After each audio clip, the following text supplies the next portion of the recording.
Okay, well, because we extended the last speaker, Randy Benson graciously said that he would sort of give up his time to that, and the films that he's got some excerpts from. He's a award-winning documentary filmmaker, and he's been making a film about the researchers called The Searchers, and he's going to show some excerpts tonight instead during the movie night period at 10 o'clock for people that can be here then. So I just went down and got our next speaker, who figures into the history of the case, was an FBI agent in Chicago in 1963, and inadvertently got involved in unearthing the Chicago plot to kill Kennedy at the time of the Army-Navy game, and has since written a book, Echoes of Dallas, about his experience of not only doing that, but then getting in trouble for doing that, and especially as one of the first and few black agents in the FBI got falsely imprisoned, Abraham Bolden. So he's coming up. I'm going to talk in the next period, and then we'll follow that with Doug Ballantyne on a remote. And Ed Haslam's here, I know. Haven't seen John Armstrong, but he's scheduled for 4:30, and then we break for dinner. So come on up, Mr. Bolden. Thank you. Do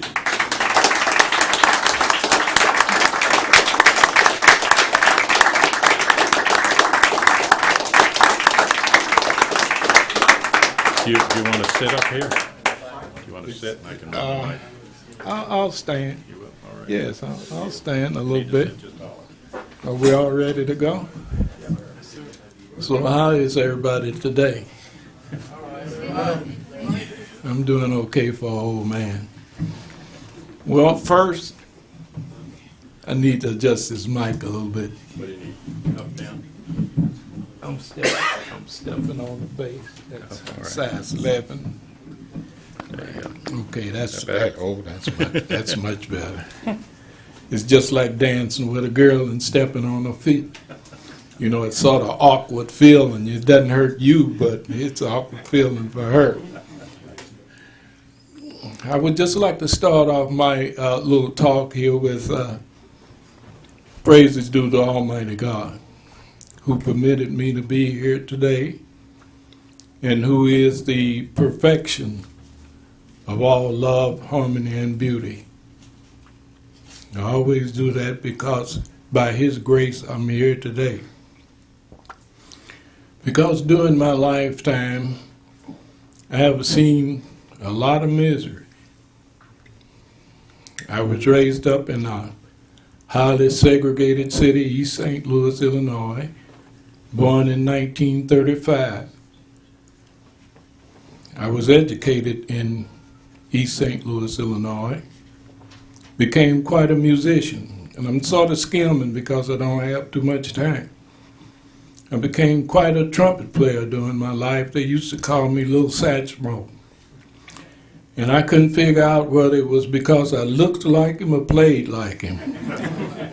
But they called me Little Satchmo, and I was very serious about music. My father demanded that all of his children take music lessons when they reached the age of 9 years old, because it taught them discipline, taught them to partial out their time. They had to be at a certain particular place at a certain time, and that taught them an inner discipline. That's the way my dad explained it to me as he was whipping me for missing a couple of lessons. So he drove that into me pretty good. Now, I graduated from Lincoln High School. I had a couple of scholarships in music, one to Millikan University, another one to Lincoln University in Jefferson City, Missouri. Now, in the meantime, I had two mentors who were very close to the family, and they were law enforcement individuals. One was Leo J. Gooden, who was a deputy sheriff. Another person was a person named Lucius Hogan, who was an East St. Louis detective. And they influenced me because they were always cautioning us guys. They would set us down and talk to us when we would do little acts and things. And I began to admire them. liked them because they were policemen and they were upholders of the law. As a matter of fact, when I went off to college, I started at one time to major in law, to be a lawyer. But I had other sisters and brothers who were going to college at the same time. And since I had a scholarship, I felt it might be unfair to take from them in order to go to law school. I graduated from Lincoln University cum laude. I was third in the class of 95. I had a 3.9 on a 4-point average. And in the process of my graduation, I was offered a job in southern Missouri, Hayti, Missouri. And I turned it down because in the meantime, my wife, who passed away in 2005 after 49 years of marriage, she saw an ad in the newspaper. They were looking for a detective at the Pinkerton National Detective Agency. And she says, Abe, you know, you've been talking about being a policeman. Why don't you apply for this job? And I said, oh, they're not going to hire a Negro. You know how Pinkerton is. They're not going to hire a detective. I say, if I want to be a guard, yeah, they might hire me, but not a detective. You have that reputation. She says, well, go in and try anyway. So I put on my $39.95 Sears and Roebuck suit and went over there Monday morning, 705 Olive Street. And I walked in the office, a little girl was typing on the typewriter, and there were offices directly behind her. I said, I came to apply for the detective job that you have open. She said, we don't have a job open. I said, yes, you do. And I pulled out this little ad that my wife had insisted that I take, and I showed it to her. She looked up at me and made no bones about it. She said, we're not hiring people like you. And so I wasn't going to stand there and fight. So I was reaching for the door when a tall gentleman, graying on the side, he entered behind the counter where the secretary was and said, what seems to be the problem out here? And she says, he's looking for a job. And I just told him we don't have one open. He says, yes, we do. Says, give him my application. Have him to fill it out and come see me. And that's what I did. I filled it out. And Mr. Mertz, who was the agent in charge of the division of St. Louis, Michigan, and Ohio around in there, he hired me. And he told me, he says, Abraham, I want you to do a good job. He says, because I'm hiring you, you're the first Negro detective that we hired. And so I want you to do an outstanding job. So I became the first African-American Pinkerton detective in 1956. That's a little known fact among many people. Now, my wife was reading the paper. She was an avid paper reader. But she was always looking out for me. She saw this ad in the paper for Illinois State Policeman and says, well, you're complaining about the pay at Pinkerton. Why don't you apply for this? They pay quite a bit more. So I did, and I became an Illinois State Policeman. So in the process of being an Illinois State Policeman, there was a young, dashing young man, John F. Kennedy. He was coming to Peoria in order to give a speech there on Main Street in the courtyard. And I was Illinois policeman directing traffic near the airport, the Peoria Airport. And I saw this tall, thin Irish man as he was waving and smiling at everybody. And I said, I like that guy. I'd seen him on television debating with different people. And I said, I really like this guy. I felt an attachment to him, like many of my people did, because he was saying the things that needed to be said at that time. He wanted equality for all Americans, regardless of race, creed, or color. And he was sincere about it. You could see it in his eyes.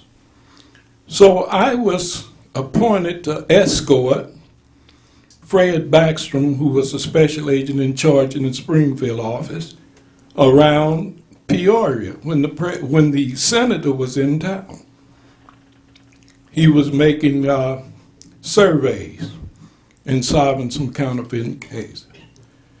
And they told me to escort Backstrom around. In that process, I said, Mr. Backstrom, do they have any Negro agents in the Secret Service? He says, there might be. He said, I think they may have one in New York, but I'm not sure. He said, if you're interested, make an application. I'll see what I can do. I made an application. And on October 30, 1960, I became a Secret Service agent. And in that avenue, that direction,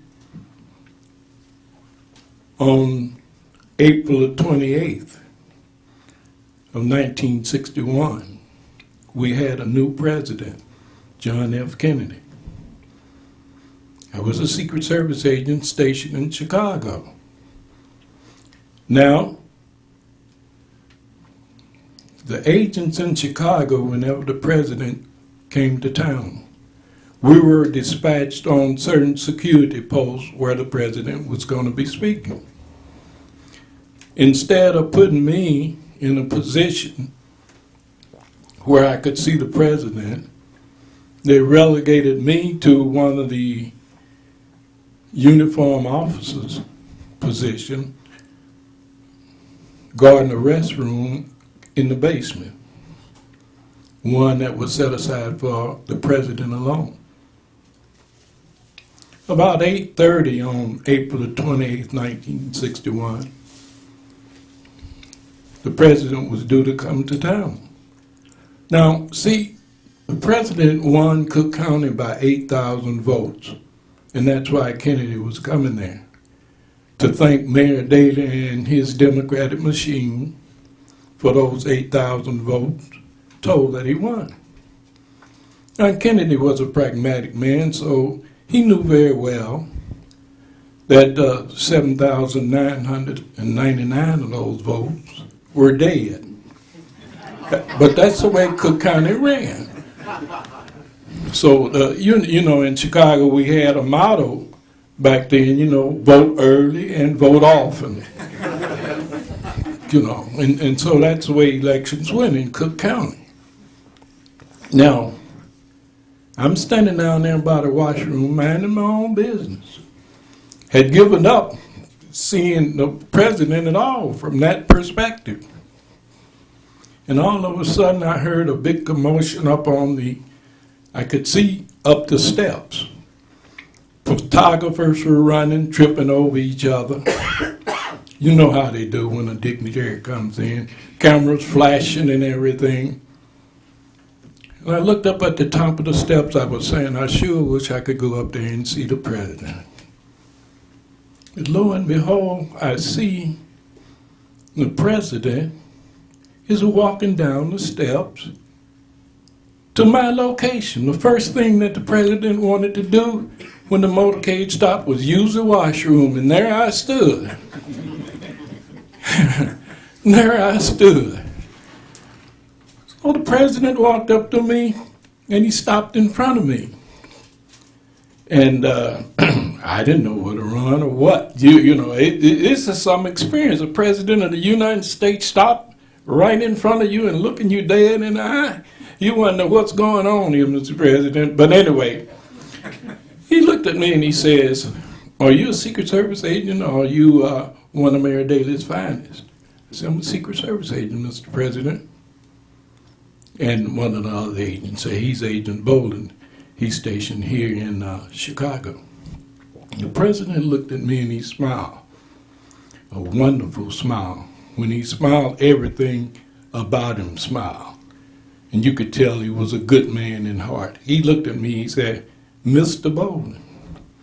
He says, has there ever been An African-American Negro Secret Service agent on the White House detail looked at him. I was surprised. I said, "Not to my knowledge, Mr. President." And he says, "Would you like to be the first?" I said, "Yes, sir, Mr. President." He said, "I'll be looking forward to seeing you in Washington, D.C. And by golly, on June the 6th of 1961, I got orders to report to the White House detail in Washington, D.C., and became the first African American in the history of the United States Secret Service to be appointed to that detail." He gave me that honor.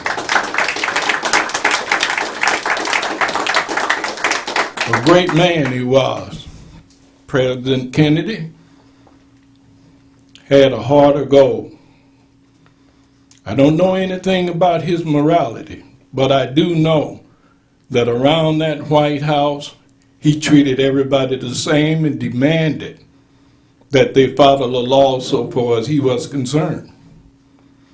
Now, the president was hated, though.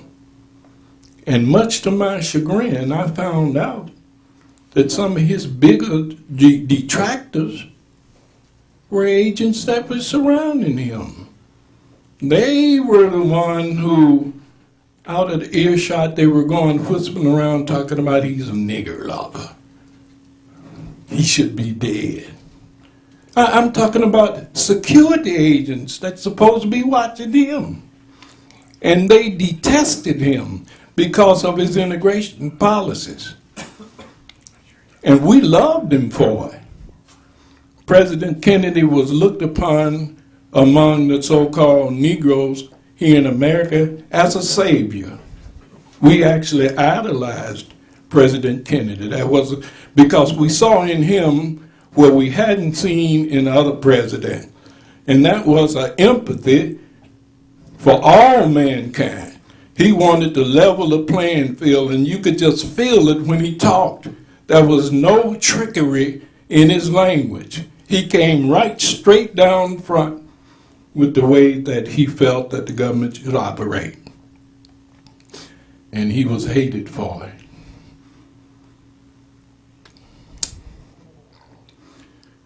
So, during my stay at the White House, the longer I stayed there, the more outspoken his agents detail got, until finally one of the supervisors of the Secret Service, the supervisor, my shift supervisor, Harvey Anderson, we were in Hyannisport, Massachusetts. Now here's a man who had a real alcoholic problem. He would report for work drinking, dead drunk, wouldn't even know where he was. Sometimes people would stand on his post in order, to cover for him. So we came in from the Kennedy compound after the president had paid me a great compliment by introducing me to several members of his family, his brother Robin, and we stood there and had a conversation. And that just tore Harvey to pieces.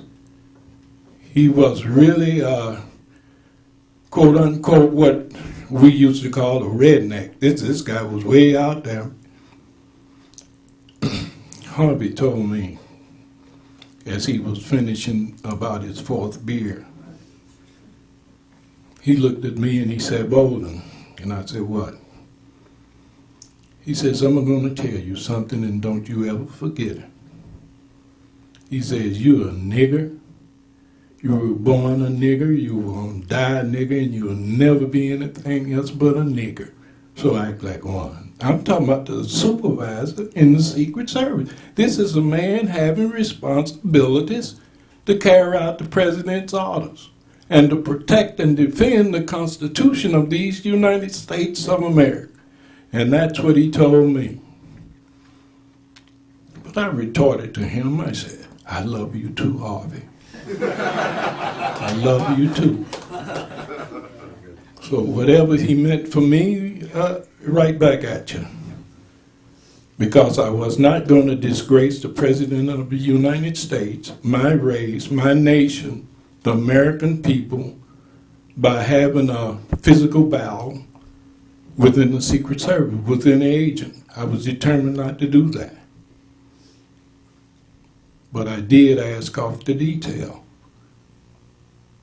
I had just seen too much. It was sickening how the agents were misusing government property, talking about the president, talking about Jacqueline Kennedy, all kind of rumors. It was just ridiculous and how lax that they were in protecting this man. I asked the agent, leading agents, some of them were here in Dallas, what do you do in case that shots are fired at the president? Play it by ear. That was the instruction. Play it by ear.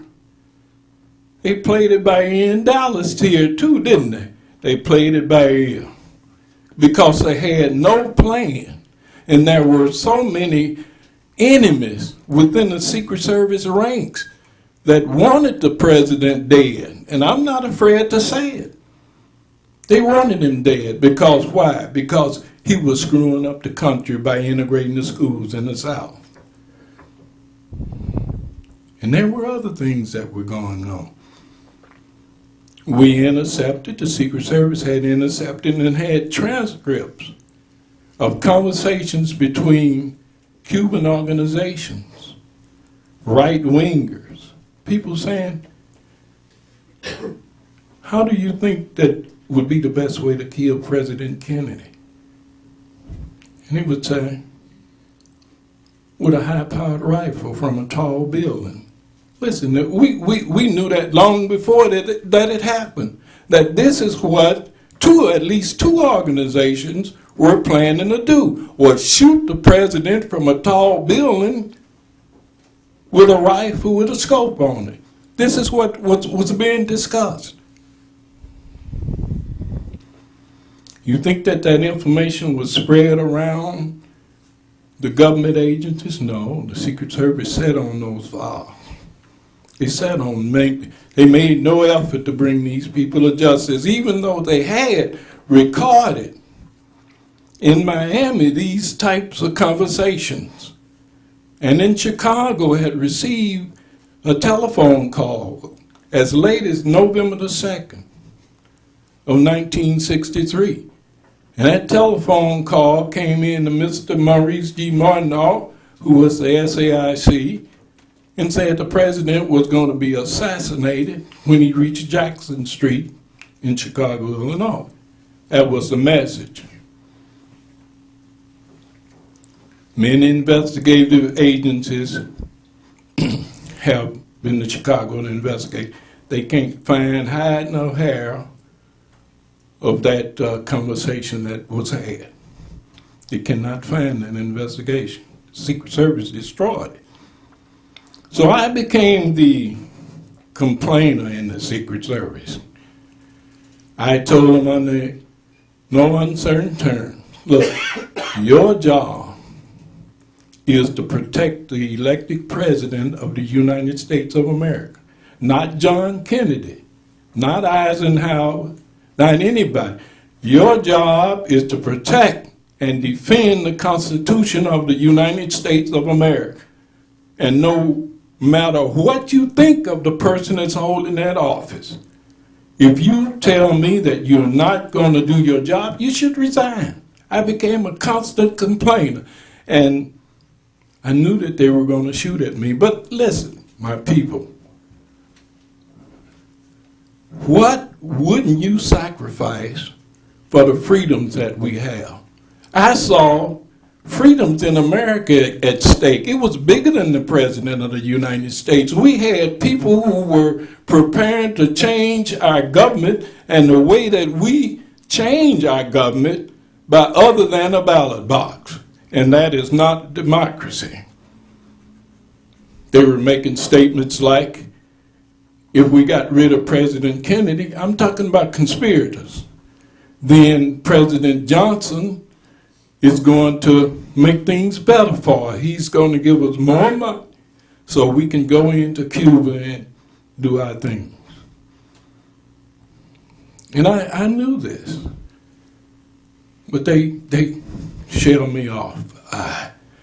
you're a young agent. I mean, you don't really understand this. We haven't lost the president, and you're getting all excited about nothing. And then November the 22nd happened. Right away, I went into Mr. Martin's office, and I said, I'll bet you $1,000 to nothing those agents were drunk the night before. And they denied it. Said, no, we weren't drinking, we weren't drunk. I said, oh yeah, they were drinking because that's their modus operandi. And it finally came out that that's what happened. Well, then my name became like mud. You understand? I knew that my days would be numbered. So when the Warren Commission sat, and I'm reading in the newspaper, and I don't see the name of John Hurd in there being investigated. I don't see the name of Echeverria being investigated or interrogated. I don't see any of these investigations in the paper. These people are not being called. People who had threatened the life of the president. And so I said, by golly, I told Agent Cross, when I get to Washington, D.C., I'm going to go before the Warren Commission. I was under the misimpression that they were looking for the truth, the whole truth, and nothing but the truth. I had no idea, as I know today, that the Attorney General, Acting Attorney General Katzenbach, had authored a memo which said that Lee Harvey Oswald must be the man, and him alone, that assassinated the president. I didn't know that that memo existed. So I went to Washington, D.C. on May the 18th, went to Secret Service School. I dialed the White House switchboard. I wanted to talk to J. Lee Rankin, who was the general counsel. And they were waiting for me to make that move. When I made that move, the next day, the Secret Service, when I went to the school, they went to my hotel room, packed all of my goods up, got me an airport ticket, the Inspector McCann and another agent, and flew me into Chicago under a bogus lie that I was needed in Chicago for an investigation. But when they said that we just cracked a counterfeiting plant in Villa Park and that we need you for the investigation in Villa Park, I knew they were lying. Not unless the counterfeit plant that they busted needed a janitor or something like that out there. No, not in Villa Park. People had left Chicago and established a community in Villa Park to get away from me. And I knew that. So unless they needed a floor sweeper, oh, that was nothing for me in Villa Park. So I knew and felt that they were lying. They brought me into Chicago, set me down and kept me. Oh, that sounds good. They set me down, kept me going.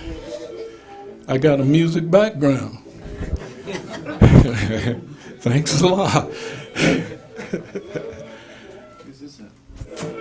For 6 hours, without charging me with anything. And finally, Mr. Martin walked in and he says, we're going to charge you with soliciting a bribe.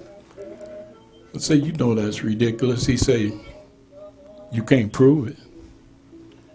My God, you know when the government is after you, when they want you, they can cook up a case on anybody. And like she said, my mic. Mic's going out, but I can hear the music. Can you hear me good? Can you hear me now? So when they came up with these bogus charges,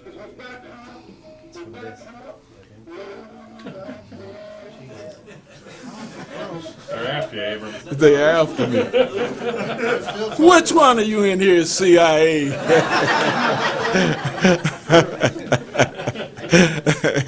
Just raise your hand.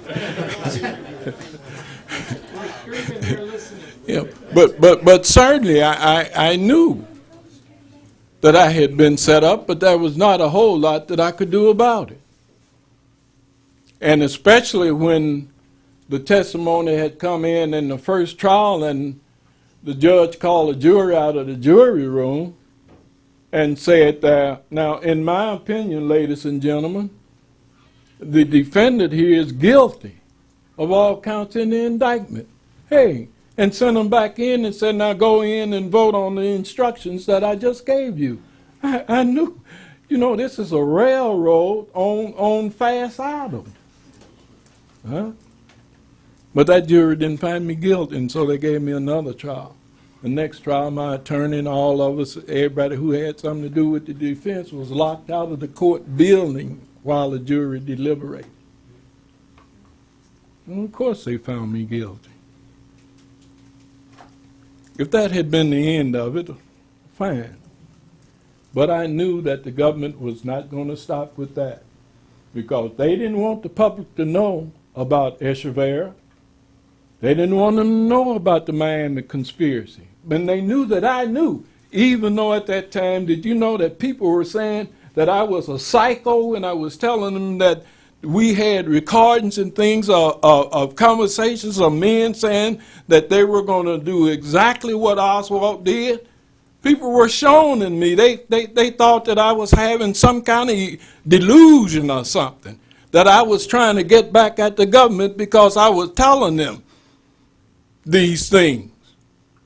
And I was telling them that Joe Noonan, who was investigating the Echeverria case, he came to me and we had a conversation, and he said, Abe, there's something wrong here. He says that the CIA is interfering with my investigation of this case. He didn't say that the FBI, he said the CIA was interfering with his investigation of a plot to assassinate President Kennedy.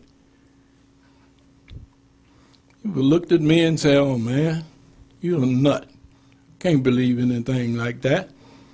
And you have people still today don't believe that that happened.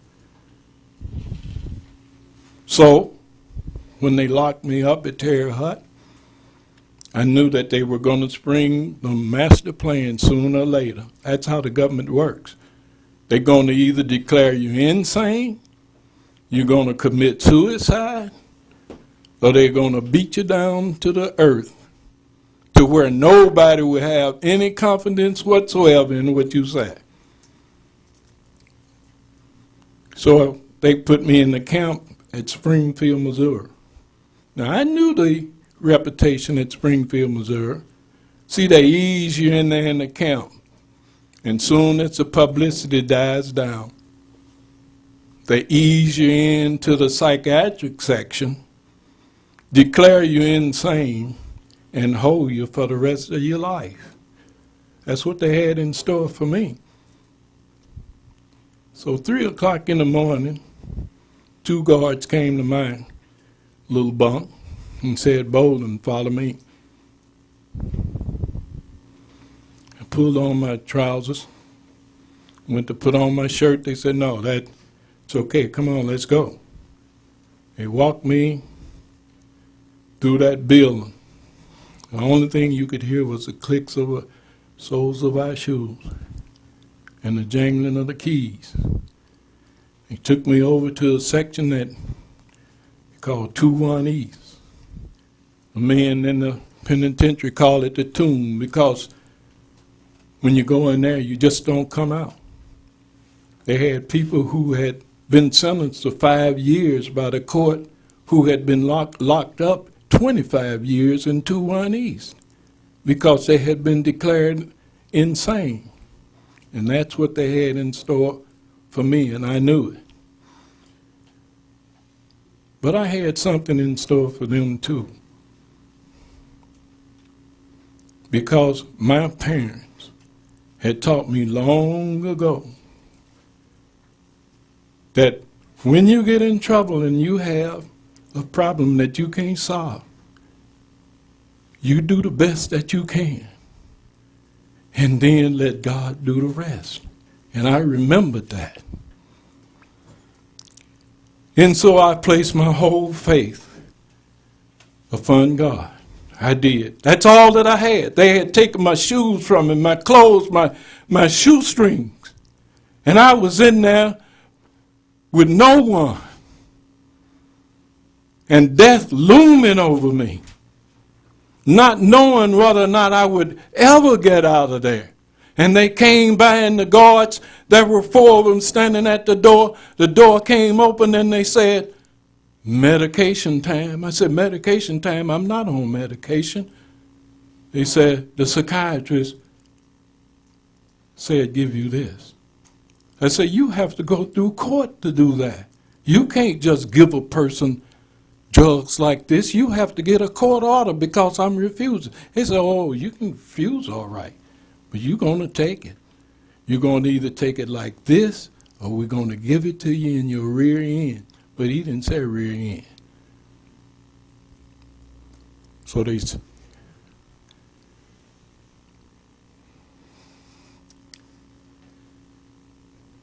so I took the little cup and I took the drugs. But I knew that I had to defeat this some kind of way, because they start you on these little mild drugs and they get heavier and heavier the longer you're there. And then they got you on Thorazine, and then they got you all on all these old fancy names of drugs. And I saw inmates outside of my little window. When I would look out there in the lobby, they had to think to breathe. They have them so they have to think to breathe. They're walking around and they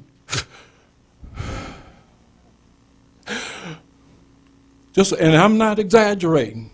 And these are lost souls. We could very well be one of them. I didn't feel that I was any better than them. I felt that they were being misused just like they were trying to misuse me. And I had to fight to keep from being in that same condition that my brothers were. And they were my brothers, regardless of whether or not they were right or mine. They still were my brothers. They were God's children. And he cares for all of us. So I said, what am I going to do, Lord Almighty? So my people have told me to depend on you. Here I am.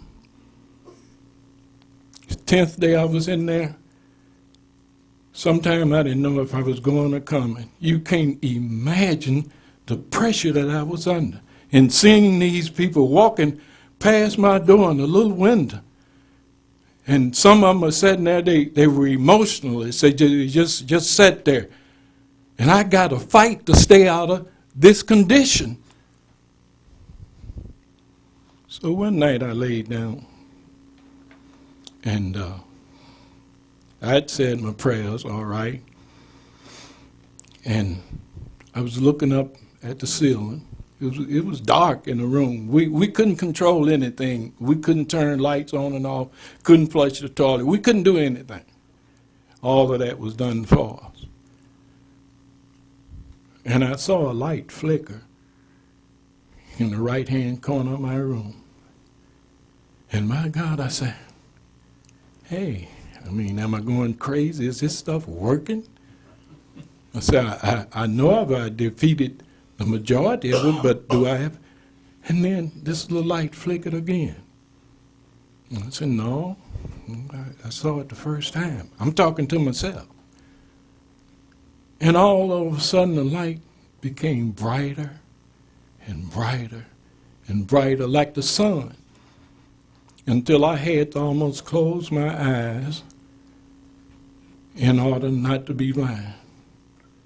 And it began to die away, and in the middle of this light, there was a form, the face of a person. I don't know if they were black or white.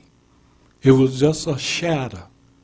It could have been either one. He may have even been Arab. He could have been Aramean or anybody. But I'm telling you, my people, and believe me, I would not lie about this. Random House said, do you want to put this in a book? I said, sure, I want to put it in a book because it happened. I want to tell the truth. And this image filled my whole body. This is how he communicated. It wasn't as if it was talking aloud, but it asked me questions, and these questions filled my whole inner being. And it said, "What is your name?" And I told Abraham. I didn't move my lips. We didn't converse like that. And that voice seemed like it was filling up the whole room. And he says, "How many children do you have?" I don't know if it was a man or a woman. It was a voice that I hadn't heard before and haven't heard since I said 3. And you know what the voice said? "Fear not. God is with you." And the light dimmered down and went away. I sat up on the side of the bed. I said, "Oh, my God, they got me." I was thinking, "My God, I'm going to wrap this up after this because I know you got to get out of here." And I heard the feet of the guards start running. They were running towards my cell. And I laid back on the bunk like I was asleep. And they took that 5-cell flashlight and they shined it all around my room. They were looking. They didn't go to any other cell. They were looking and they raked it across me and in the corner and over here. I said, "Oh, they heard something too. Or they saw something." I needed to get out that room before they drove me crazy. And the next morning, and I'm going to wrap this up, brother. I'm going to wrap this up. The next morning, I heard bells ringing, and guards were running back and forth and back and forth. And I knew I wanted to get out of that cell. And heard one guard shout and say, "There's a fire in the cell next door to Bolden." And the other guard said, "It can't be." He said, "There's nobody in there. That's a vacant cell." And the other guard said, "Well, it's burning. The whole thing's on fire." And then he said, "Get Bolden out of there." And the 2 guards came, and I unlocked the door, and I walked out. Praise be to God. He got me out of there. I guess I had about 24 hours left. 24 good hours left.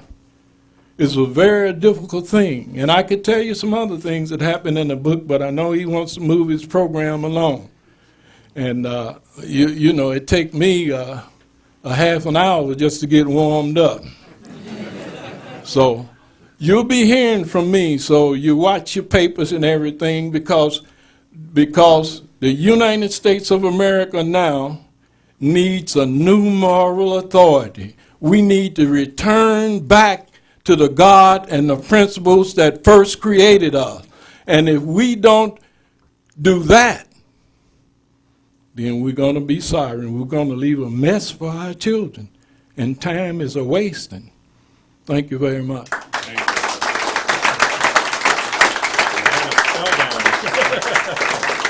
you so much for coming. Sorry we didn't have more time. It came.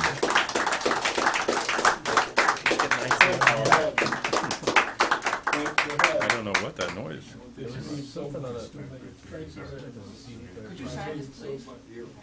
You talking already?